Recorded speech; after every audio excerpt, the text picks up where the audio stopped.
So throughout the presentation, I will have moments where I would instruct you guys to kind of sit back, reflect, and assess your personal behaviors, as well as the way you show up in your relationship with your partner. And if you're single, the way you show up in general when it comes to communication. And I'm going to encourage you to take notes and jot down specific behaviors throughout the presentation, just for reflection and assessment purposes. This is not something that you're going to share with us. It's private, but I just want to get your brain, your mind to start, rolling in terms of what you do, what you can do, what kind of behaviors you show in your relationships, and how that might impact the personal goals that you have for yourself, and also goals that you may have for your marriage long term. So at this point, I would love for you to take a moment to reflect on your childhood. I would love for you to identify the way or ways in which your caregivers, and when I say caregivers, I mean your primary caregivers. So mom, dad, maybe you were raised by grandma or aunt. Just when you think of your primary caregivers, think of the people that you spent most of your time with as a child. And I want you to think about how they communicated in the household. And when I say communicate, I want you to look at it from a general standpoint and not specific to finances. So what was the communication like in your household growing up? Was it passive? Was it very assertive, head on? Was there opportunity for each individual engaging in the dialogue to have an opportunity to speak clearly without being interrupted? And I want you to make a list of those characteristics or behaviors. And then once you make that list, I would love for you to just put a check mark next to each characteristic that you think you display in your relationships. Or if you're in a marriage or in a partnership, what are some of the behaviors on that list that your partner has mentioned that you display? Just put a check mark next to it. And again, this is just for reflection and assessment purposes, just for you to think and begin to show up for yourself outside of this context. And I'm going to give you about 2 minutes to do that, and then we'll move on to the next slide.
Okay, guys, so we're going to start to wrap up, and then we're going to move on to the next slide. This particular exercise, we're going to revisit later on in the presentation. So I'm going to give you a few more seconds, and then we'll move on to the next slide.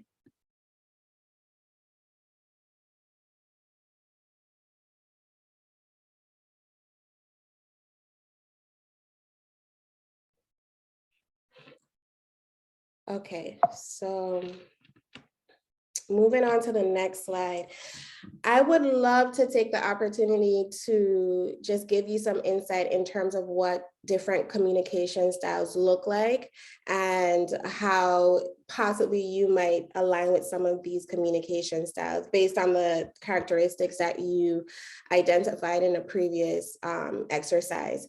So we're going to start with passive communication. So when you think of passive communication, I want you to think of not just verbal communication, but also those nonverbal cues and nonverbal communication styles that we show, which may look like our body language or our facial expression or the way we fold our arms and things of that nature.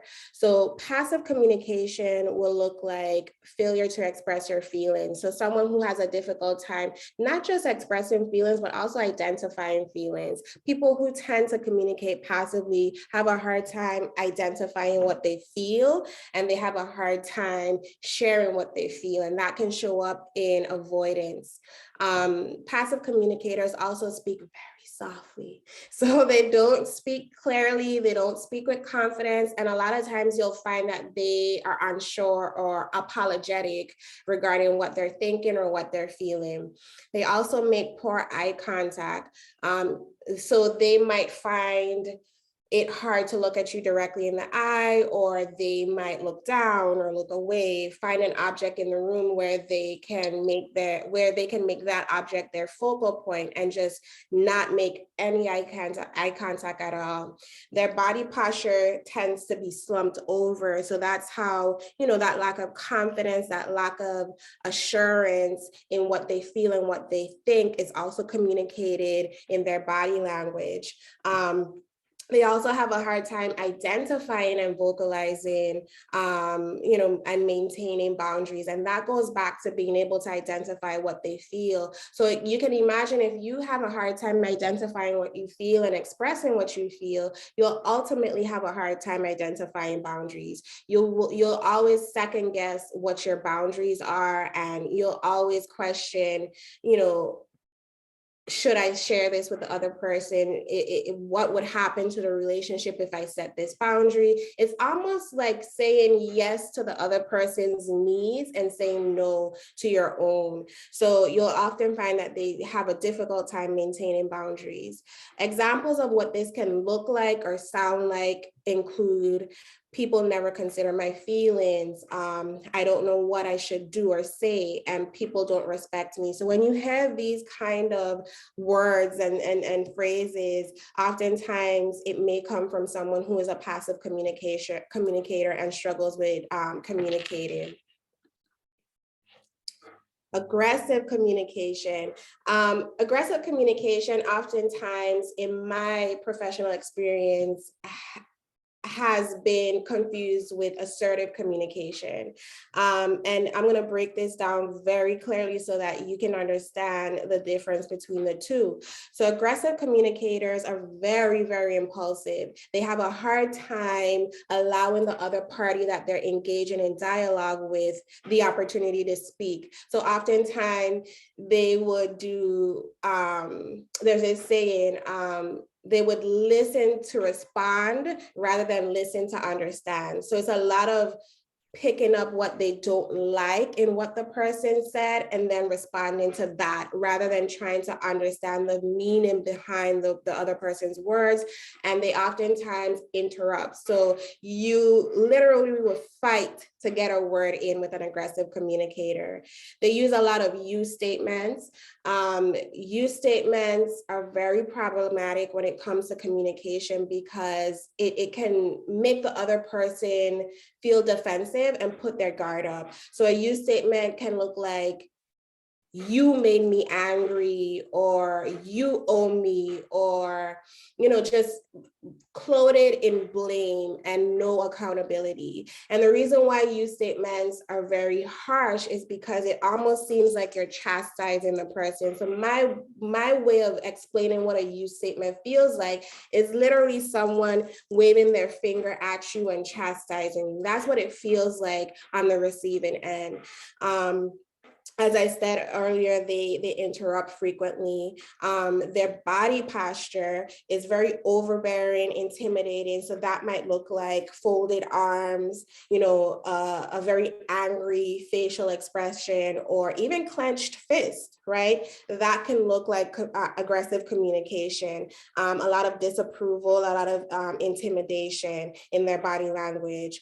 As I stated earlier, they frequently blame others, and that comes in the form of use statements. They take no accountability. It's hard for them to take ownership and recognize where they may have impacted the problem, and also, how they can contribute moving forward in a positive way.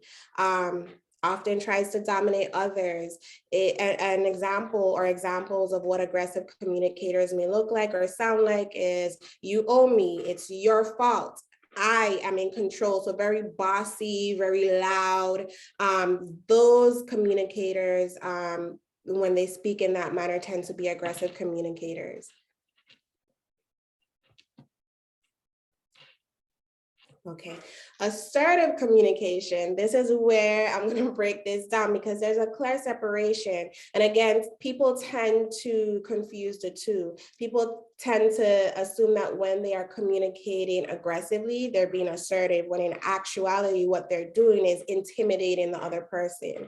So assertive communication looks like someone who communicates their needs and wants clearly and respectfully. So the total opposite of aggressive and the total opposite of passive.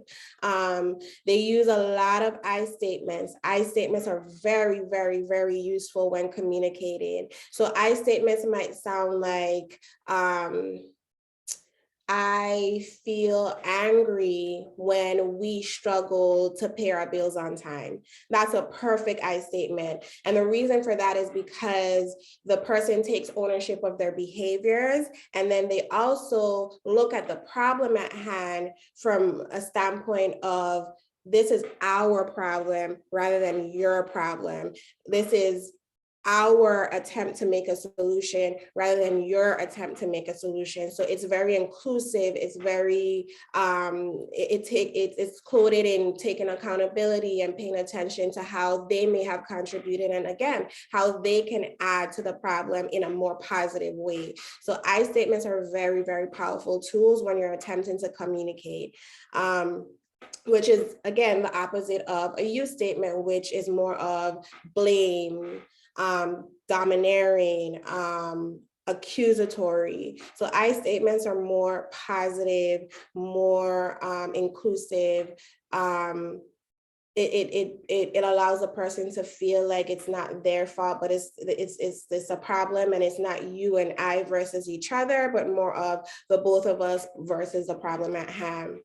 Assertive communicators listen without interrupting, and they make good eye contact, which is different from passive communicators who make no eye contact at all.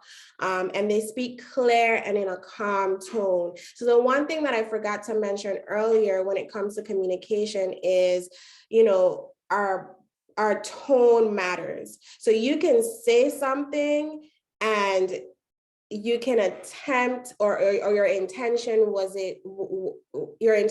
for it to be received in a positive way, but your tone, the delivery, could just throw the whole sentence off. So assertive communicators speak very clearly, and they speak in a calm tone. An example of this would look like, we are both allowed to express our feelings. So that goes back to very inclusive, not interrupting. And I'm confident about who I am. So very assertive, very confident, very assured in who they are, rather than passive and slumped over, not confident. I'm in control of myself and not others. So assertive communicators understand that they have full control over themselves, but they have no control over how another person responds. And, another person's response is their responsibility and not the assertive communicator. passive aggressive communication. This I've kind of nicknamed this nice nasty. And the reason for that is passive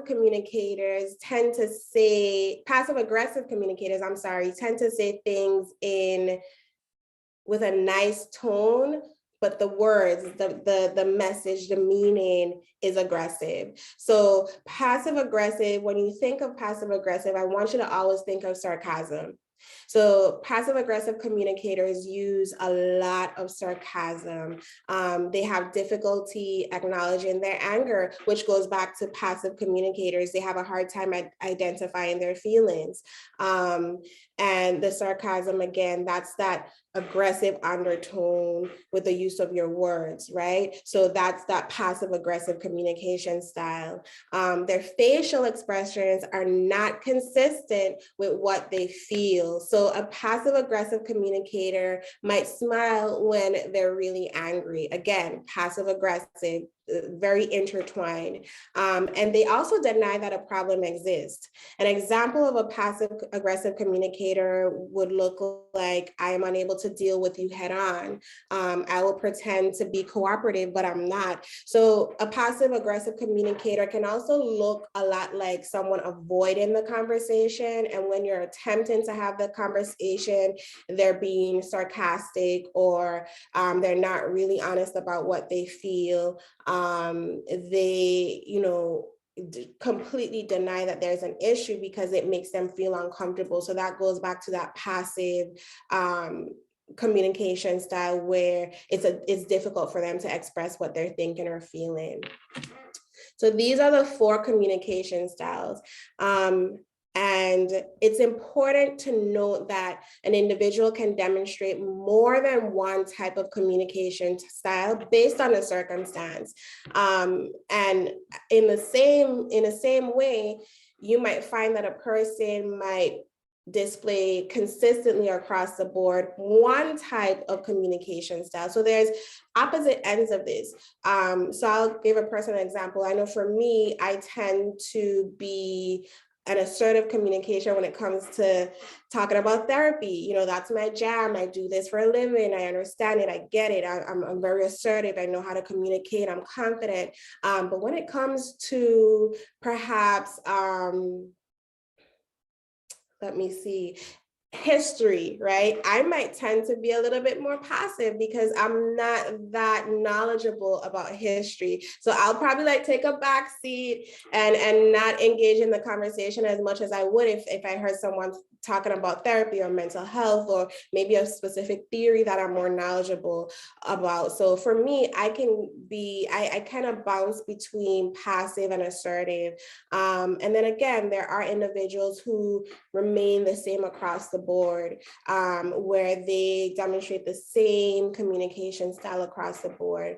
An example, kind of like what I gave you in terms of my personal example, another example can look like someone may present themselves as an assertive communicator when it comes to discussing academic matters. So let's say this person is a college professor, and they're capable of communicating assertively, confidently, very clear, allows the other person to express what they're thinking, what they're feeling, creates a safe space in some ways, but may present themselves as very passive when it comes to discussing finances. They take a back seat, they avoid it, they don't feel comfortable expressing their boundaries or what they're feeling. So that's an example of how the communication styles can show up in relationships. So the activity that we did earlier, I want us to revisit that now that we discussed the 4 different communication styles. And I want you to look at those characteristics that you identified as things that you saw in the home and things that possibly align with your personal behaviors and how you show up in your relationships as adults. I want you to identify the communication style that you think you best align with. And if you, like I said, if you align with more than one, that's perfect. You jot that down. If you think you align with one, then you jot that down too. But I want you to start to kind of think about how you're showing up. How are you communicating? How are you behaving in your interpersonal relationships? And just identify it so you can have a better understanding of how you could possibly create change in a better way. So I want you to go back to that paper and identify the communication style that you think best suits you. And as you're doing that, I'm going to flip between the slides so that you can see the different types. And we're going to take about 2 minutes to do that.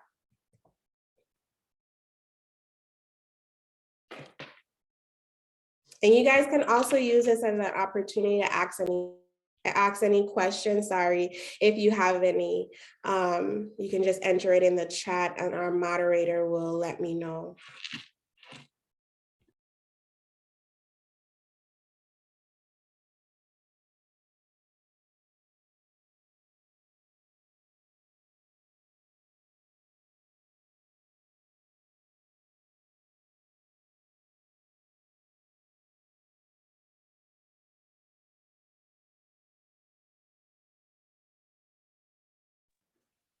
Hi, Kyla. I have a question. Okay. So especially in a relationship dynamics, where you may have somebody who's more assertive in a relationship and the next person is more passive. Say for something like finance, right? That's very important in a relationship. How do you get an assertive person to meet a passive communicator at their level to get them more engaged and motivated? Great question. We're actually going to cover that towards the end of the presentation, but that's an amazing question. So as a therapist, what I do is I make a very intentional effort to remind my clients that they have their own set of skills and strengths. If you're an assertive communicator and your partner is passive, you can use the same technique. Allow your partner to identify their strengths and skills. And if they're unable to do so, you pinpoint it for them. So I'll give you an example. Their strength might be making sure that the bills are paid on time, right? So how do you play up on that? I noticed that you do a great job making sure that our bills are paid on time. I really, really appreciate that. And that's a strong suit of yours. I would love for you to take on that task when it comes to our finances, because again, in doing that, you're reinforcing two things: that this is a team, and then two, that you do have the ability to contribute to our financial relationship in a positive way. So I would say, one, allow the passive communicator to identify their strengths as it relates to finances. And if they're unable to do so, as an assertive communicator, you may need to help them. And you identify it for them by giving them positive reinforcement. And then you may have to delegate that specific task so that, again, you build that confidence in, this is a team, this is our these are our finances, and I'm contributing in a positive way. And like I said, we'll talk about that a little bit more at the presentation, but that's a great question.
Okay, so we're going to continue the presentation. I hope you guys were able to identify what communication style you think you best fall under. And again, use these two exercises as an opportunity for growth and learning and just better understanding, again, of how you show up in your relationships and how you can, grow and interact with other people in a different way, which creates positive change. So I would hate to have this entire presentation without identifying some barriers related to socioeconomic status, as well as our cultural barriers. So a lot of times when you go back and you might think of how we have conversations centered around money, and it's important for us to understand three things: the accessibility to resources, the wealth gap, and just education on a whole standpoint.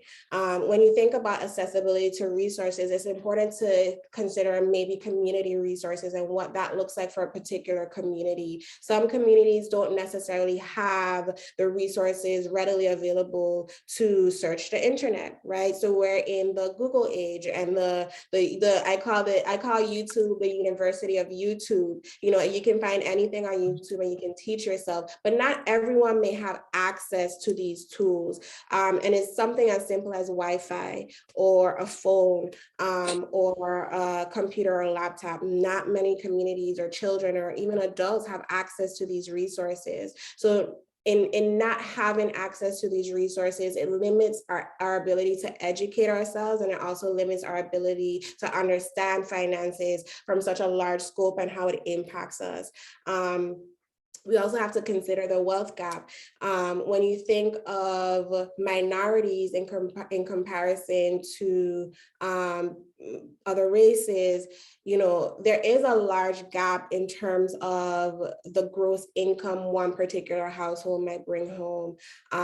It's a significant gap, a large gap. And when you think of that, I want you to think of it from a standpoint of kind of like living paycheck to paycheck and not having the resources and not, so combine that with living paycheck to paycheck, not having the right resources, and then the education, you won't be able to make the best decisions when it comes to finances. So those are things to consider. And obviously there's ways to work around that. And, there's ways for us to address that. But this particular topic requires additional dialogue, not just from a smaller scope, but from a larger scope, right? From the systems in place in our world. It requires additional dialogue. So I would hate to just get to the end of this presentation and not mention that, because it's worth talking about. And I hope, in looking at this, you can begin to explore maybe how these resources or these particular barriers impacted your childhood, your upbringing, or maybe how it's currently impacting your life.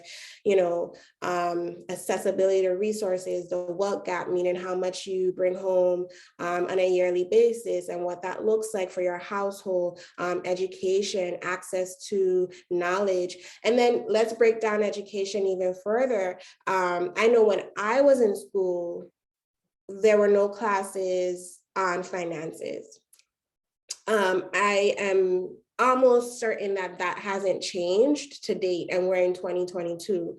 So, again, the lack of education, the lack of access, the barriers in place kind of put us in this box where it's difficult for us to fully understand from a larger scope what's happening with regards to our finances. But obviously there's things that can be done from a smaller scope, but even larger scope when we think of finances.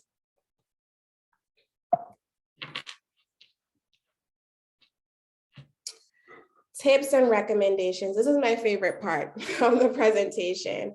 And this is actually my favorite and top tip.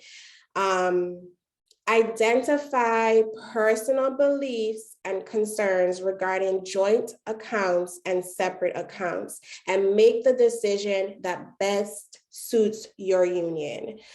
I'm going to read that again. Identify personal beliefs and concerns regarding joint accounts and separate accounts and make the decision that best suits your union. That is very important.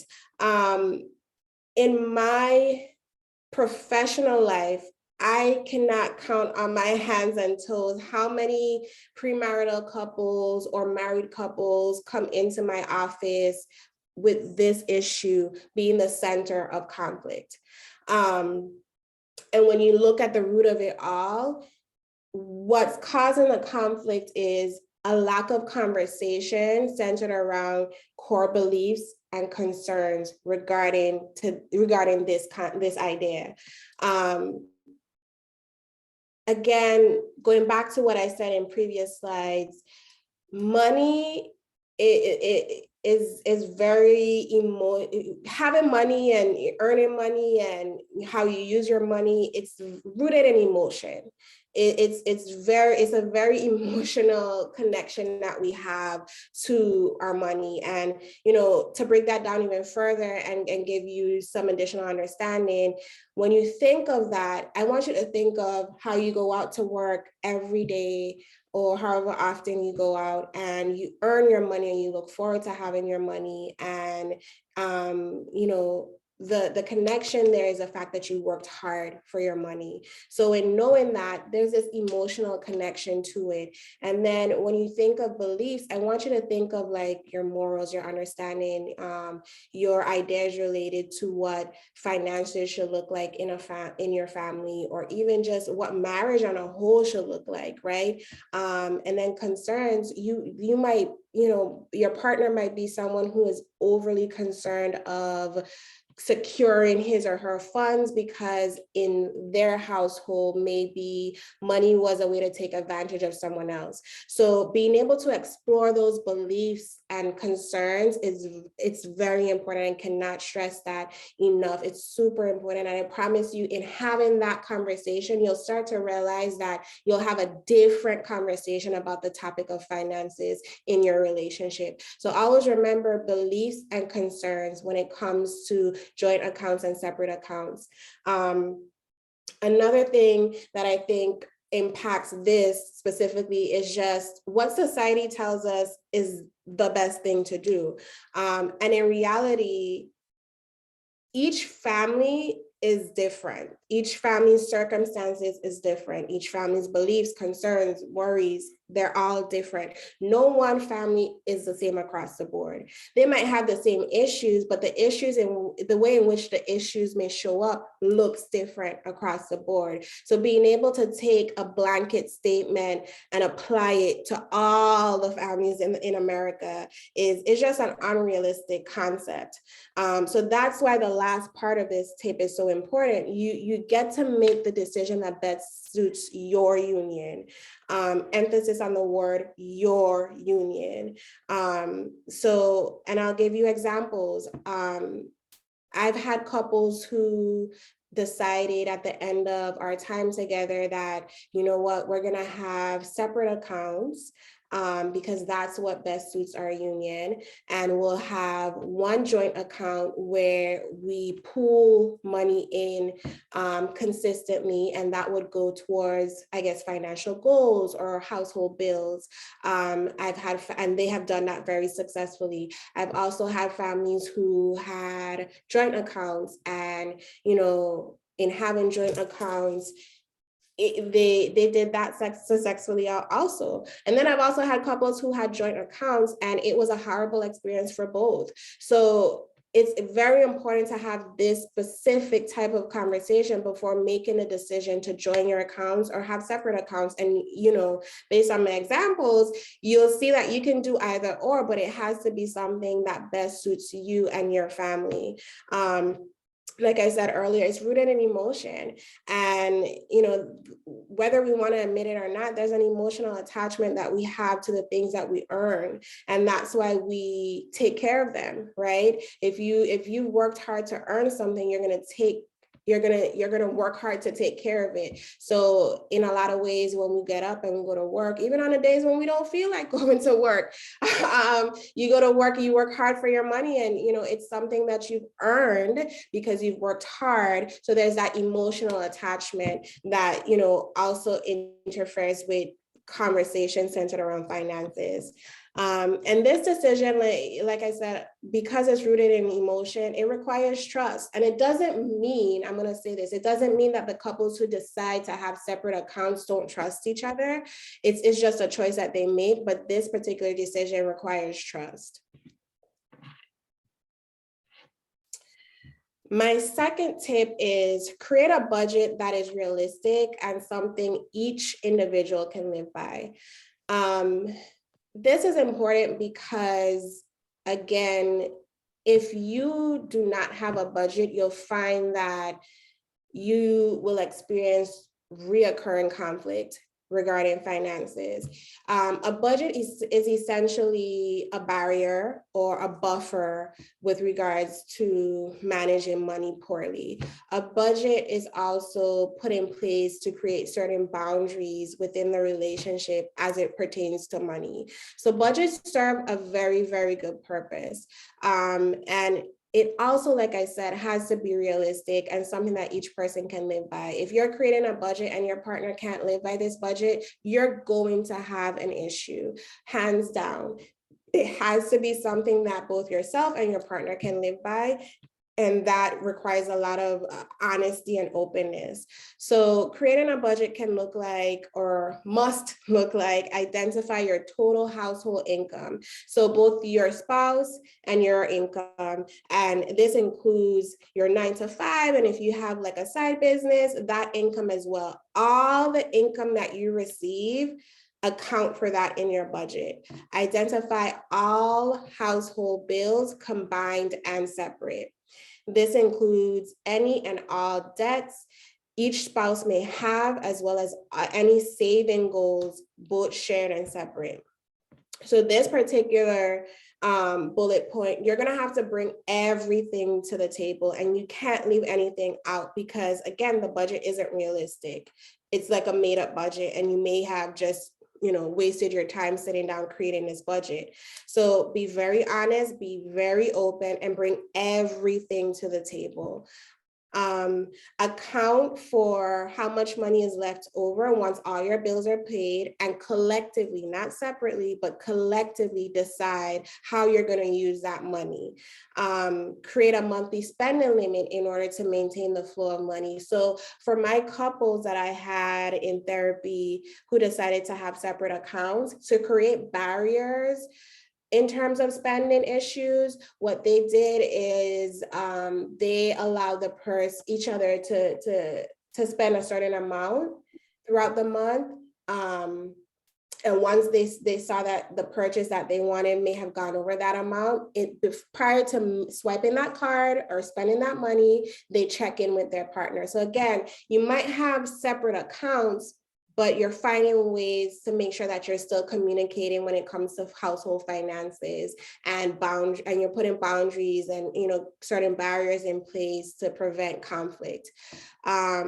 Use this as an opportunity to allot money toward date nights. So date nights are very important when it comes to relationships, especially when it comes to marriage, because you've done the legwork, you did the dating, and now you're married. It doesn't stop there. You have to be able to maintain your relationship, and part of maintaining your relationship is having that one-on-one time away from everything and everyone. So date nights are super important.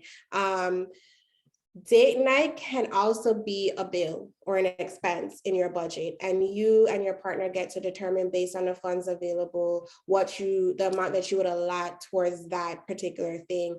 So here, where I said account for how much money is left over once all bills are paid, maybe this would be an opportunity to use those funds and make a collective decision regarding date night. What are we going to do for date night? We have this amount of money left over. How about we use it towards this activity that we've been wanting to do and we've never gotten an opportunity to do?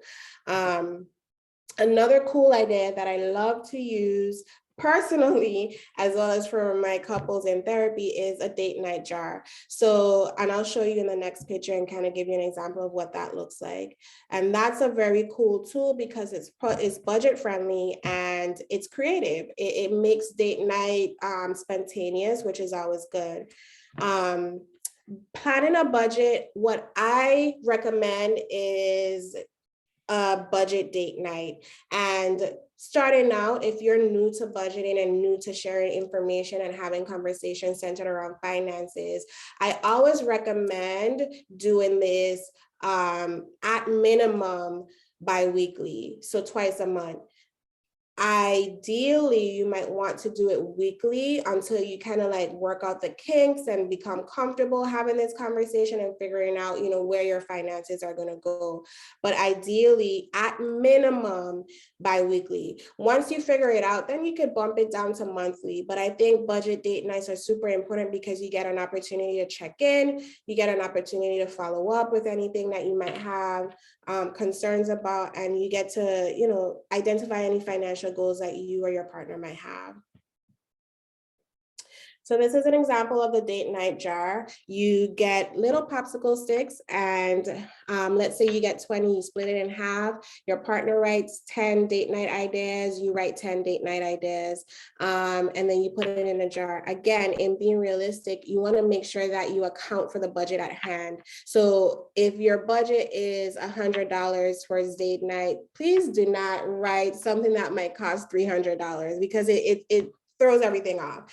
So you put it in a jar, and once a week or however frequently you have your date nights, you go to the jar, you take turns, and let's say it's your wife's turn to pick this week. She picks, she reads off the date, and you go ahead and you do it. Next week will be your husband's turn. He goes, he picks from the jar, and you go on your date.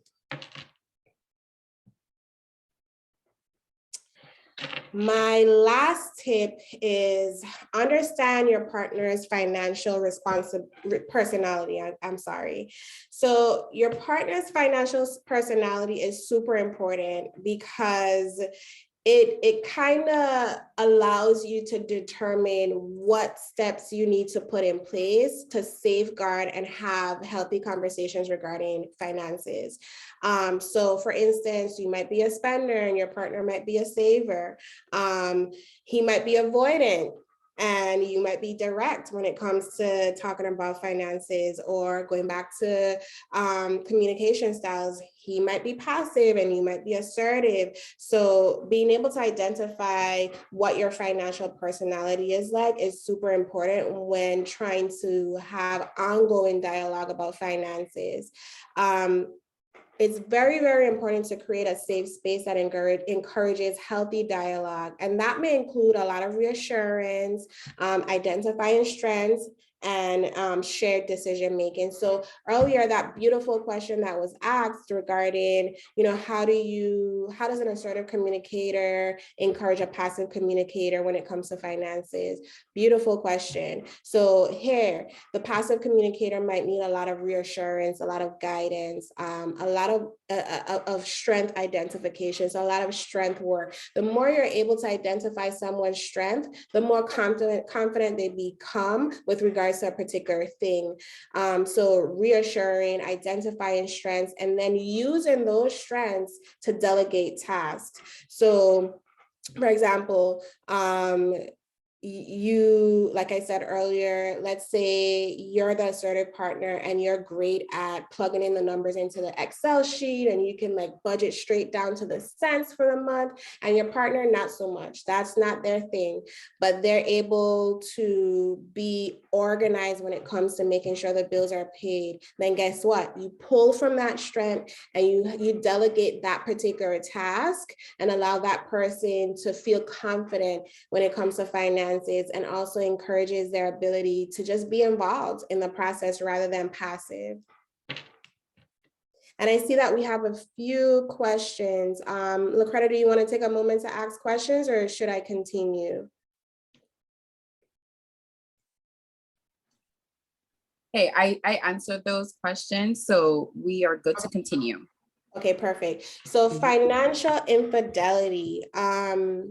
financial infidelity, I like to say it's subjective, in the sense that what might look like financial infidelity for one person may not look like financial infidelity for the other. So I'm going to give you guys a definition. Financial infidelity is spending money, withholding financial information such as additional debt, providing false information, having secret accounts or stashes of money without the knowledge of your partner. Some risk factors associated with that include avoiding conversations or having unhealthy conversations regarding finances, difficulty creating or maintaining boundaries, failure to identify and understand values and concerns regarding money, and failure to identify and understand both individuals' financial personality. So do you see how this particular issue is impacted by all the things we previously discussed in the presentation? For instance, failure to identify and understand both individuals' financial personality. This is a risk factor. Avoiding conversations, risk factor. Difficulty maintaining or even creating budgets, again, risk factor. So a lot of the things that was mentioned earlier tie in to things that could prompt or kind of like be sort of like a pot for financial infidelity to occur in your marriage. The end result of financial infidelity could look like loss of trust, loss of intimacy, and then reduced feelings of security. We get married because we feel secure with this person. So the minute trust is lost, then that security goes out the window. You do not feel safe. You do not feel secure. The intimacy is gone because, again, you do not feel safe. And that goes back to trust. So we're going to go on. How do you recover from financial infidelity? Recovery is very much possible. I've seen it happen right here in my office, but it requires transparency and practical measures and time. So my top recommendations when it comes to recovery is to always avoid making decisions right away, because 9 times out of 10, your decision regarding your relationship or how to move forward will be based on emotions and not off of logic. Because when you're finding out that your partner was dishonest or deceitful, your emotions are through the roof. They're very high. So your ability to make logical decisions is just out the window. So try to avoid making any decisions regarding a relationship or how to move forward until your emotions are a little bit more manageable and you're able to have a healthy dialogue with your partner. Create a safe space for both parties to express emotions. So I know that there's someone saying, well, if I'm the one that didn't, if I'm the one that wasn't dishonest about the finances, why should the other person who was dishonest have a safe space to communicate? The reason being is because you'll have an opportunity to explore, again, those core values, those concerns that they may have had that may have possibly prompted them to be dishonest. So let's say your partner had an extensive amount of debt and he said, you know what, I only have my car payment, right? He wasn't dishonest, right? He wasn't honest, sorry. So there's a reason beneath that behavior as to why he was dishonest. So you want to be able to explore that so that you can prevent future problems. So give him a safe space to explore, well, what was it that made you respond in this way, despite all the conversations and attempts that we've had to kind of make sure that we don't fall off of track. So definitely creating a safe space for both parties to express their emotions is super important. Address the dishonesty and assess the damage both emotionally and financially. So give each other the opportunity to express emotions very openly, and then also assess, what steps need to be put into place to recover from this? So let's say your partner took out a loan unknown to you, and now you're having this conversation. How are we going to make space in our budget at this time to make sure that we pay off this loan? So having that conversation is helpful. Identify supports and resources. Supports and resources can look like a financial advisor, a therapist, a trusted family member or friend. Just a point when it comes to family members and friends, be careful prior to having conversations with your family members and friends, be able to have a conversation with your partner regarding what type or how much information you're going to share with outside people, if that makes sense. It's good to have your supports, it's good to have your family members, but you both have to be on the same page regarding how much and what type of information you're disclosing. Identify specific steps that encourage financial transparency, identify boundaries, and begin to work on or revisit your budget. And also, in order to just reinforce this, schedule reoccurring budget date nights. Super important when it comes to financial infidelity and just recovering. And we have made it to the end. Lucreta, I'm gonna just reach back, I'll send it back to you if there's any questions or concerns. I'll be more than happy to answer them. All right, thank you, Kyla. So I do have one question. Mm-hmm. What advice can we give to singles who are not necessarily in a committed relationship, but know that one day they do want that for themselves without the headache of getting into a situation where, now they're joined with somebody who may not be on the same financial page? Okay, awesome. Great question. So there's a lot of talk about dating with intention, which I think is fabulous.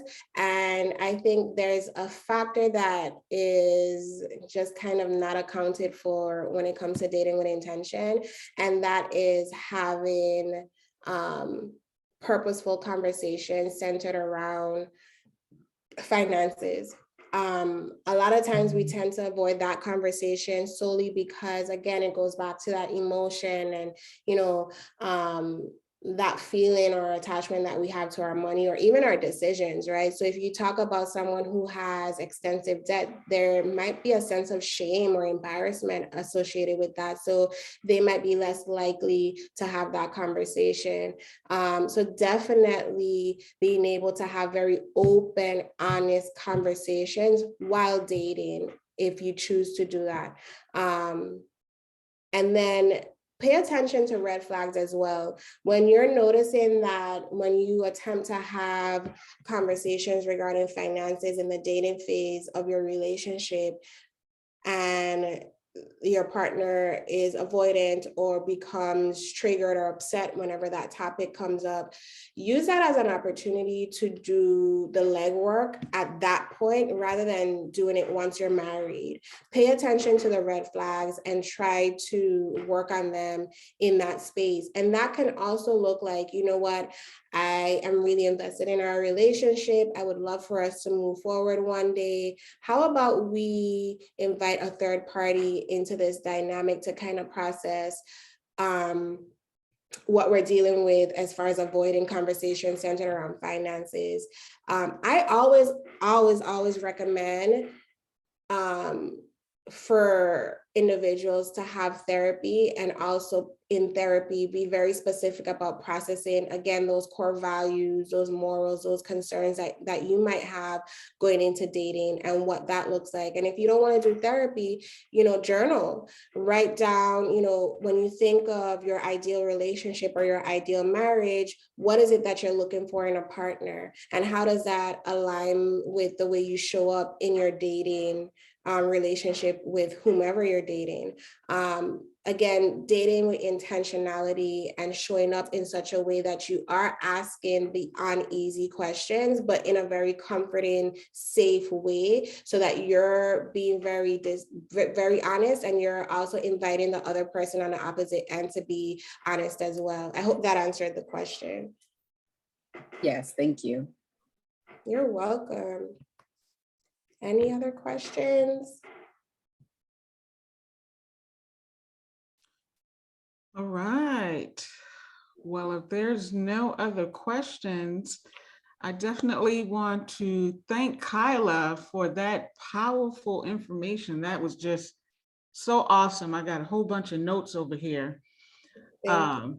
The information on communication styles, I can assure you that can not only help you in your relationships, but that can help you in all types of areas, especially at work. Now you'll be able to, when you're speaking with people, pick up their communication styles, and you'll realize how to deal with it.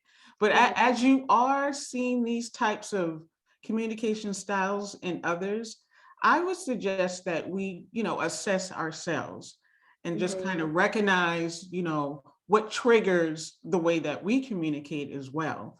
So the information about tone and how it doesn't match up with delivery. Some people don't have a poker face. We know some of those people. So just lots of wonderful details that really can help marriages and prepare our singles for marriage. So Kyla, thank you so much for joining us. That was just powerful information, and we really appreciate it.